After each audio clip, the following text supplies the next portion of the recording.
Hora de conferir os destaques da semana entre os julgamentos do plenário do Supremo Tribunal Federal, aqui na TV Justiça. É o Plenárias que começa agora.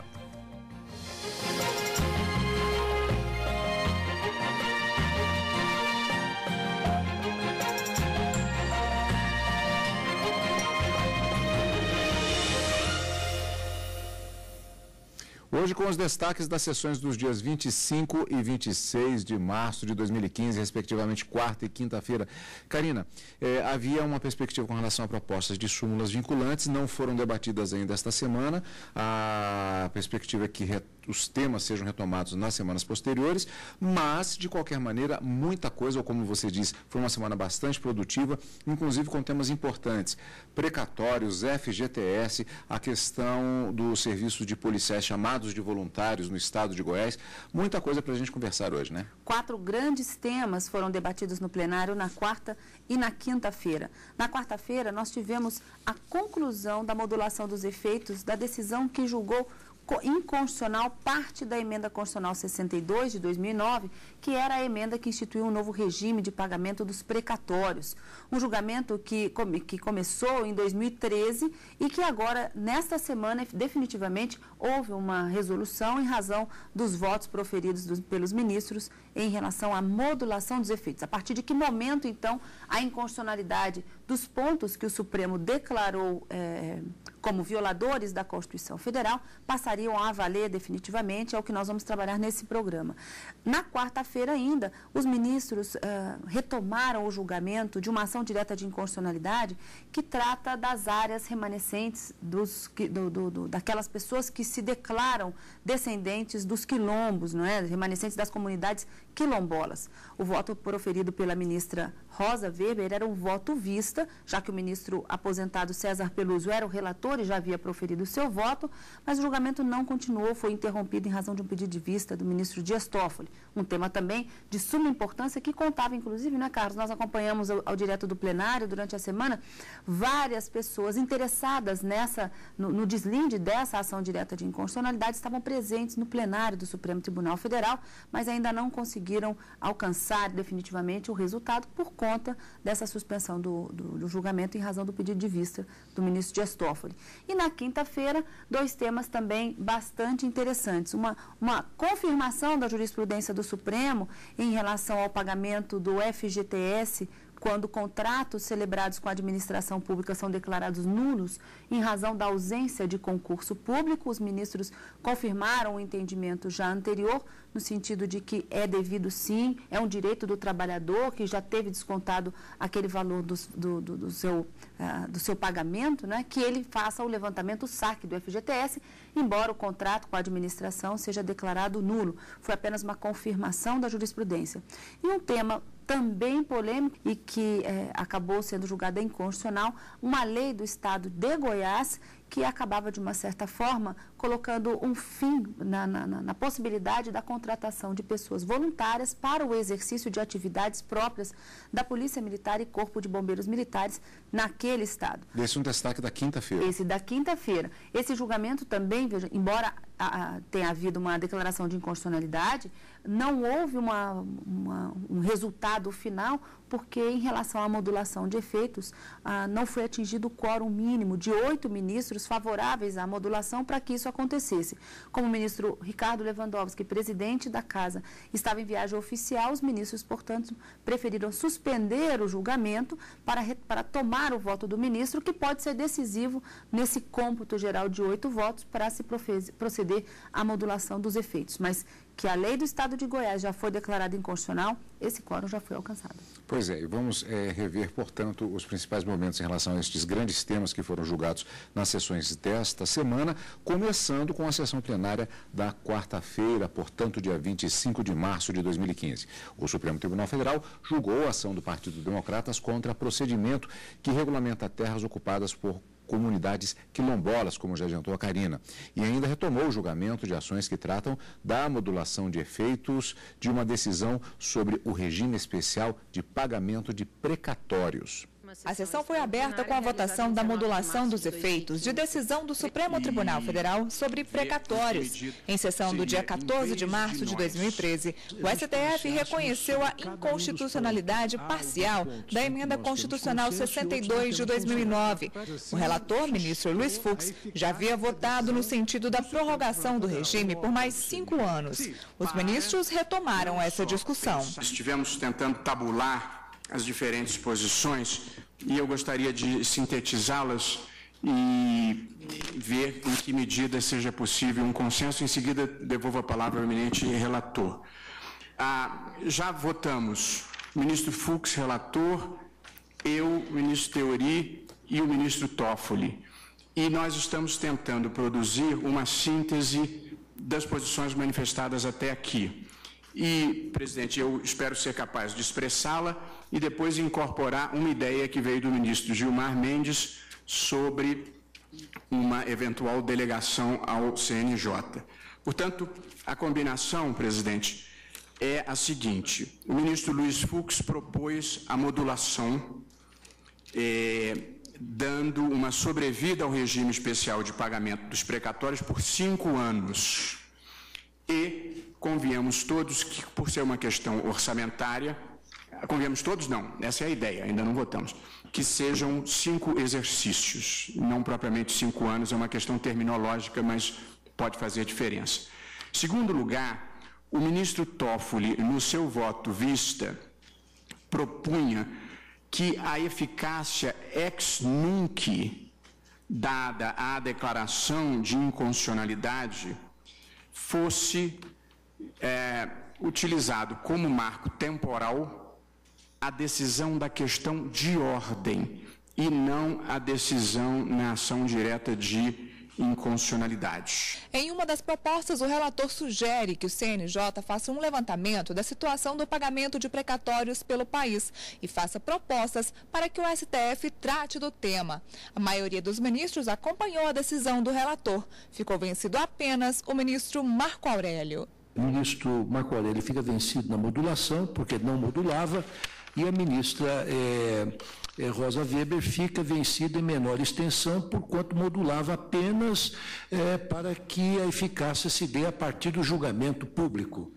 Os demais acolhem a proposta conjunta do ministro Barroso, do ministro Toffoli, do ministro Fux, nos termos em que foi veiculada, retificando-se quanto ao item 7º. A Corte retomou o julgamento sobre a ocupação de terras quilombolas. A discussão é sobre a constitucionalidade do decreto que regula o critério de identificação das comunidades quilombolas.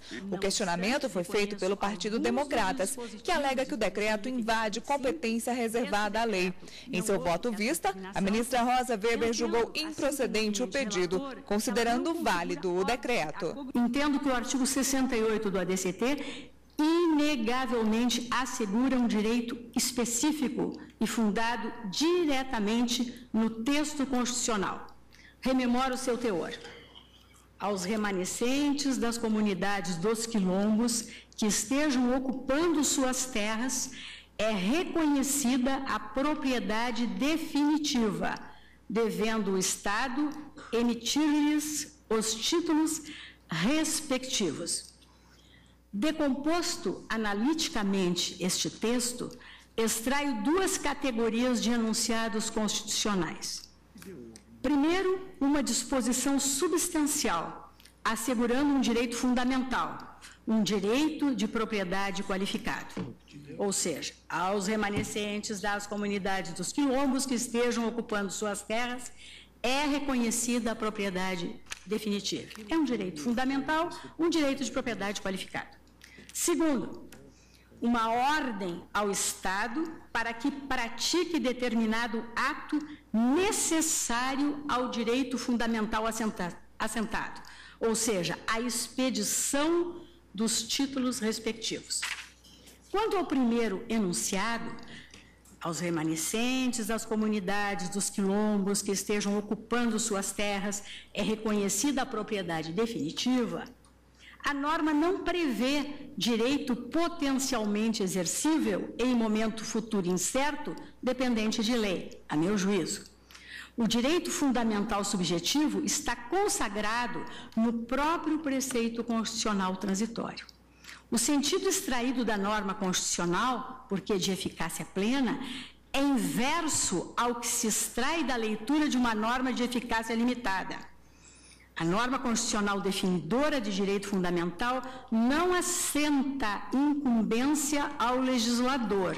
Ao contrário, desde que promulgada a Constituição, fixa limite à atuação legislativa, de tal modo que nenhuma lei que venha a ser editada poderá frustrar ou restringir o exercício dos direitos nela, norma constitucional, afirmados, por absoluta incompatibilidade com a ordem de direitos estabelecida. Mas o ministro Dias Toffoli pediu vista para analisar a questão. Senhor presidente, em relação a, sem prejuízo, evidentemente, dos colegas que votam antes, no caso o ministro Teori não vota, porque já há o voto do ministro Peluso, mas o ministro Barroso e o ministro Fux, sem prejuízo de Sua Excelência querendo fazer a manifestação na ordem, mas eu já adianto que eu vou pedir vista, senhor presidente. Bom, portanto, vamos fatiar os temas. Vamos começar primeiro com este segundo tema, que não foi concluído ainda, exatamente a partir do pedido de vista do ministro Dias Toffoli, mas eu lhe perguntaria, Karina, porque houve a divergência manifestada pela ministra Rosa Weber. Qual foi a base da argumentação? Inclusive, um detalhe, a ministra fez até aquela observação de que, como o próprio ministro Marco Aurélio faz, ela citou isso no plenário, ela fez questão de deixar bastante claro, expondo detalhadamente o respectivo voto, o que nem sempre é necessário, às vezes até por uma questão de economia de tempo, às vezes os votos são rápidos, mas ela, como divergia, ela fez uma longa exposição a respeito desses pontos. E quais foram eles que a levaram a divergir do voto apresentado pelo relator? Vamos assim por partes, então. O ministro César Peluso, como eu disse no início, ele já havia proferido o seu voto no sentido de se declarar a inconstitucionalidade do decreto, entendendo que teria havido uma violação ao chamado princípio da reserva legal. O princípio da reserva legal dispõe que para que haja uma regulamentação é preciso que haja uma lei, portanto, para que seja ela regulamentada. O que o decreto presidencial teria feito teria sido uma regulamentação direta da própria Constituição. E para o ministro César Peluso, isso não poderia acontecer. Então, teria que haver uma lei regulamentando a Constituição e o decreto presidencial regulamentando a legislação. Não havendo a legislação, o decreto, ao tentar regulamentar diretamente o texto constitucional, incorreria, portanto, numa violação desse princípio chamado da reserva legal, e aí ele considerava inconstitucional, mas também modulava os efeitos da sua decisão para entender que até o momento em que o julgamento fosse realizado, aqueles títulos ou terras já reconhecidas nos termos do decreto permanecessem bons, firmes e válidos, não é? Aqueles reconhecimentos, mas que a partir do julgamento isso não poderia acontecer mais em razão da inconstitucionalidade. Muito bem. Essa semana veio a ministra Rosa Weber com o seu voto vista, justificando, inclusive, que quando havia pedido vista em 2012, 5 dias após o pedido de vista, o processo já estava pronto para retornar ao plenário, e isso só aconteceu agora nessa semana, com a inclusão do processo na pauta. Mas a ministra Rosa Weber divergiu em vários pontos em relação ao que o ministro César Peluso havia decidido. Para ela, não haveria nem inconstitucionalidade formal e nem muito menos uma inconstitucionalidade material. Em relação à inconstitucionalidade formal, a ministra disse o seguinte: o decreto presidencial, ele pode sim regulamentar essa matéria e, na verdade, ele traz apenas algumas regras, como que ela coloca? Algumas regras administrativas para dar efetividade ao direito que a própria Constituição garantiu a esses remanescentes das comunidades quilombolas. Então, ela diz que o artigo 68 do Ato das Disposições Constitucionais Transitórias, que dá o direito a essas pessoas, trata-se de uma norma constitucional de eficácia plena, autoexecutável, não prescinde de lei para regulamentá-la. Se não precisa de lei para regulamentar, o decreto poderia trazer as regras para o procedimento do reconhecimento dessa identificação, dessa emissão de títulos para essas determinadas pessoas. Então, nesse ponto, ela afasta o argumento da inconstitucionalidade formal, divergindo do ministro César Peluso. Em relação à inconstitucionalidade material, o que se arguía nessa ação direta era de que esses remanescentes, né, das comunidades quilombolas, eles seriam inconstitucional a autoatribuição, você autodeclarar-se descendente dos remanescentes dos quilombos. E para a ministra Rosa Weber, citando inclusive a Convenção Internacional que criou a Organização Internacional do Trabalho, que é uma convenção que foi internalizada no direito brasileiro e, portanto, é lei aqui dentro do Estado, nenhum Estado, na verdade, pode recusar que uma pessoa negar uma identidade, disse a ministra, negar a identidade a um povo indígena ou tribal que assim se declare como tal. Então, a própria Convenção Internacional da Organização Internacional do Trabalho, ela diz que o Estado não poderia recusar essa autoatribuição e, portanto, não haveria também, de forma alguma, qualquer inconstitucionalidade material no decreto editado pela Presidência da República pelo Poder Executivo. Como a gente disse, o julgamento foi interrompido em razão de um pedido de vista do ministro Dias Toffoli. Esse tema deve retornar ao plenário, vamos aguardar mais um pouquinho. Outro destaque da quarta-feira foi a questão dos precatórios. Como vimos, houve uma síntese que foi feita pelo ministro Roberto Barroso de propostas que foram apresentadas, a primeira delas do relator, que não é o ministro Roberto Barroso, é o ministro Luiz Fux. Ali tivemos uma síntese, houve contribuições também do ministro Teori Zavascki e do ministro Dias Toffoli. Na verdade, inclusive, nem todas as propostas foram aceitas, mas algo foi fechado efetivamente. Os ministros, eles começaram a discutir esse assunto no início da sessão da quarta-feira, mas foi ao finalzinho da sessão da quarta, quando depois do intervalo, então, o ministro Luiz Fux, relator, conseguiu, de uma certa forma, condensar todas as contribuições feitas pelos ministros e até publicou no próprio site do Supremo Tribunal Federal, tem uma síntese dessa modulação dos efeitos de acordo com a decisão tomada pelo plenário na quarta-feira, dia 25 de março. E essa é a data que marca, não é, o término de algumas das circunstâncias que vinham sendo aplicadas no cumprimento dos precatórios, de acordo com a emenda 62, e a partir do dia 25, várias situações não podem mais ser consolidadas. Então, por exemplo, num dos pontos que ficou decidido é de que o índice para a correção monetária aplicado aos precatórios, de acordo com a emenda, seria o índice da TR. E, na verdade, o índice da caderneta de poupança, que seria o da TR, que para os ministros, quando do julgamento das duas ações diretas de inconstitucionalidade, seria um índice aplicável de forma inconstitucional, porque não refletiria definitivamente o valor da inflação. Então, esse índice os ministros julgaram inconstitucional e acabaram determinando que o IPCA-E, que é o índice especial, que já é utilizado para pagamento de precatórios federais, deveria também ser utilizado como índice de correção monetária para os precatórios a partir do dia da data de julgamento, 25 de março de 2015, e que, portanto, os índices aplicados anteriormente ficariam convalidados. Também leilões, formas de compensação, pagamentos à vista, todos que foram realizados até o dia 25 de março permaneceriam válidos, mas a partir dessa data também não poderiam mais. Mas todos os detalhes dessa decisão proferida estão publicados já no site do Supremo Tribunal Federal, vale a pena entrar para dar uma conferida. Como eu disse, muita coisa para a gente falar nesta semana. Vamos direto para a sessão plenária da quinta-feira, dia 26. O plenário do STF julgou a ação que discute a constitucionalidade da contratação de voluntários para a Polícia Militar de Goiás sem realização de concurso público. Os ministros ainda analisaram outra ação do Estado da Bahia que pedia a suspensão da inscrição do Estado em cadastro de inadimplentes.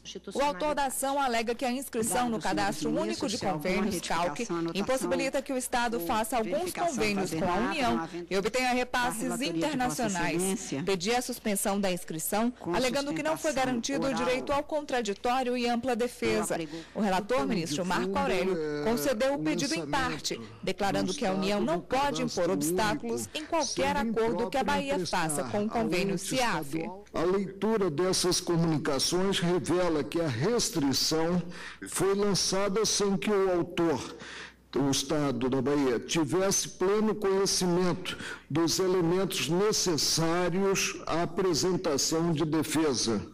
Com a notícia de reprovação das contas alusivas ao mencionado convênio CIAF 322-733, o órgão estadual solicitou ao fundo, por meio do ofício 481/2011, de 29 de dezembro de 2011, ante a perda da documentação em razão do incêndio mencionado, o fornecimento de cópia da prestação de contas final, para recompor o arquivo da Secretaria de Educação, bem como possibilitar à entidade conveniente identificar as unidades escolares executoras desses recursos.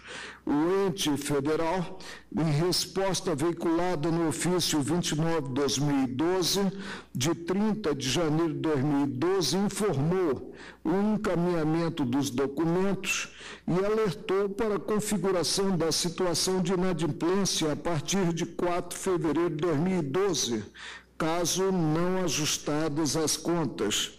Acontece que a mídia eletrônica fornecida pelo fundo com a documentação chegou danificada ao autor. Reenviados os arquivos, constatou-se também que não foram apontadas as unidades escolares executoras das verbas públicas repassadas por meio do citado convênio. Nota-se, portanto, não terem sido disponibilizados ao Estado da Bahia os dados essenciais à reapresentação da prestação de contas, sendo impróprio emprestar ao ente estadual a condição de inadimplente no tocante ao convênio CIAF 322733. A situação é, por esse motivo, presente a força maior, reveladora de ofensa aos princípios do devido processo legal, contraditório e ampla defesa. O plenário ainda julgou inconstitucional lei do Estado de Goiás que instituiu o Serviço de Interesse Militar Voluntário na Polícia Militar, recrutados sem concurso público. Esses voluntários teriam que cumprir as funções militares. O Estado alega que a contratação voluntária sem concurso foi necessária por conta do aumento da violência no Estado. Essa lei, ela é compatível com as normas gerais editadas pela União para tratar de acesso às polícias militares e aos corpos de bombeiros militares, inclusive na situação de voluntariado, né? Nós não estamos tratando aqui de militares de carreira, mas de militares temporários. O relator, ministro Luiz Fux, discorda dos argumentos do Estado de Goiás, alegando que esse tipo de contratação não pode ser feita sem a realização de concurso público e porque somente a União pode legislar sobre o tema. Eu inicio as minhas digressões enfrentando o alegado vício de inconstitucionalidade material da norma. Pela própria leitura da lei, percebe-se que, em verdade, o que se intentou foi a realização de um corte de gastos ou uma redução expressiva de custos relacionados com a segurança pública do Estado.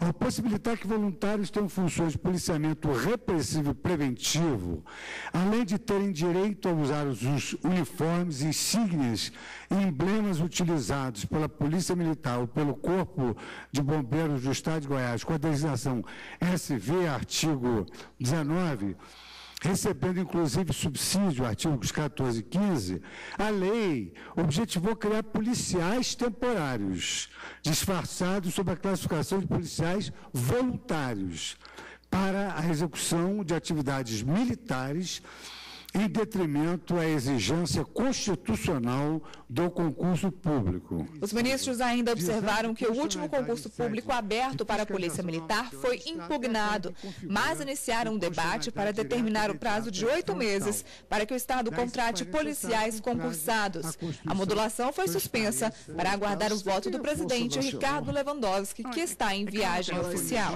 A situação de fato que se geraria de insegurança de se retirarem 2.500 policiais da sua atividade fim, eu acho que poderia ser traumática. De modo que mais 6 meses, pouco mais, eu acho que é indesejável, porém tolerável, de modo que eu estou acompanhando o relator. Sua Excelência indicou objetivamente razões de excepcional interesse público que justificam plenamente, de maneira inteiramente legítima, essa modulação no tempo da eficácia resultante da declaração de inconstitucionalidade. Acompanho, portanto, o eminente relator. Destaque da quinta-feira, acho que seria justamente essa questão de Goiás. Ficou decidido que é inconstitucional a forma de contratação. O que é que acontece agora? Eles não têm que ser agora, já na segunda-feira, porque foi declarado inconstitucional. Houve uma modulação, que o ministro até falou que não é algo desejável, visto a inconstitucionalidade, mas houve uma modulação de efeitos aí. Houve uma proposta de modulação, mas que ainda não foi concluída em razão da ausência do ministro Ricardo Lewandowski. São necessários 8 ministros para que a modulação aconteça. E essa modulação é para se saber o que vai acontecer com esses 2.500 policiais voluntários. Se eles deverão deixar os seus postos, não é? Deixarão de estar contratados pelo Estado a partir da publicação da ata do julgamento, ou se a partir de novembro de 2015, quando então vence o concurso público para a Polícia Militar, que foi realizado no Estado, para que o próprio governador possa, dentro desse prazo, até novembro de 2015, conseguir efetivar a nomeação de todos aqueles policiais concursados efetivamente, e aí fazer essa permuta, essa troca de voluntários por policiais efetivamente contratados. Então, ainda não há uma decisão acerca de que momento essa inconstitucionalidade vai ser efetivamente declarada, porque falta o voto do ministro Ricardo Lewandowski na modulação. E como a gente disse, para a modulação são necessários 8 votos favoráveis. Ministra Carmen Lúcia e ministro Marco Aurélio votaram contrário à modulação de efeitos. Então, suspenderam o julgamento para tomar o voto do ministro Ricardo Lewandowski, talvez na próxima sessão plenária. Bem, portanto, nós encerramos aqui o nosso programa Plenárias de hoje. Como na próxima semana nós teremos a Semana Santa, nós temos encontro marcado de qualquer forma na outra semana, não é isso, Karina? Exatamente. Quartas e quintas, ao vivo, no Direto do Plenário, e no final de semana com plenárias. Obrigado pela companhia, como sempre, é claro. E continue aqui, na TV Justiça.